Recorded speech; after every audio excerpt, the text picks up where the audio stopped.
Amidst a season filled with trade speculations, the Phoenix Suns' decision to retain their core roster faced scrutiny.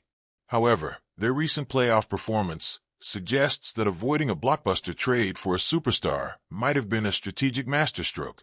Dive into our analysis to understand how the Suns' choices are shaping their postseason journey. The Phoenix Suns can only look on as the NBA playoffs hit their stride in the second round, and fans can take some solace in the fact that this team would only have been humbled in the postseason had they gotten there. Instead, they were able to sneak off into the summer without getting blasted on national television, although not having their lottery pick in this year's draft hurts. If you think that is a negative and defeatist way to view this season, you would be right. But when you only win 36 games and finish fourth from bottom in defensive efficiency, what else do you expect? The offseason will be about trying to build around Devin Booker again, although new general manager Brian Gregory isn't inspiring confidence in his opening act on the job. One of the crossroad moments for the franchise this season came at the trade deadline, when the Suns pushed hard to acquire Jimmy Butler. He was going through a messy split from the Miami Heat, and all the rumors suggested he wanted to head to the Valley over any other destination. The willingness of owner Matt Ishbia to spend money, the most likely reason why. This would have involved Kevin Durant heading somewhere first, most likely, and ironically given how this played out the Golden State Warriors, but we know that never happened. Durant not interested in a reunion there, and the Suns doing right by the star by not sending him someplace he did not want to go. The Warriors ended up with Butler and excelled, or so we all thought.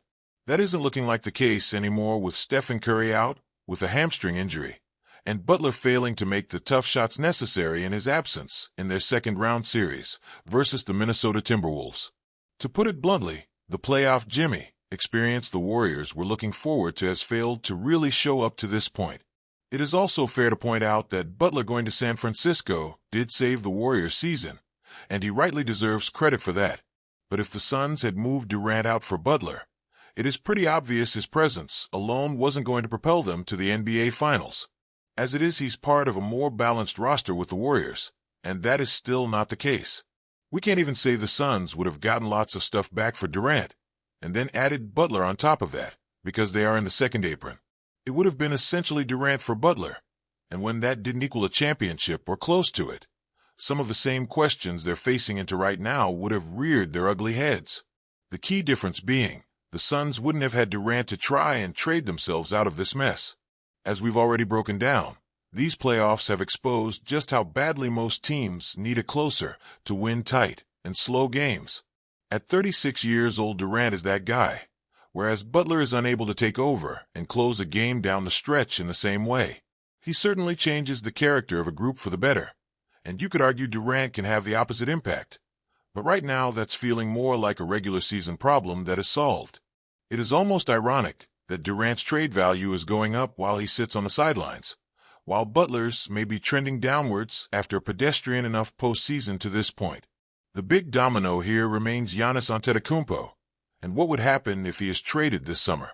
If that were the case, Durant becomes the plan B that about 10 franchises pivot to. If Giannis goes nowhere, those same teams then turn their attention to adding a superstar at the tail end of his prime that we all know would have lit up these playoffs. A blessing the Suns never got Butler then,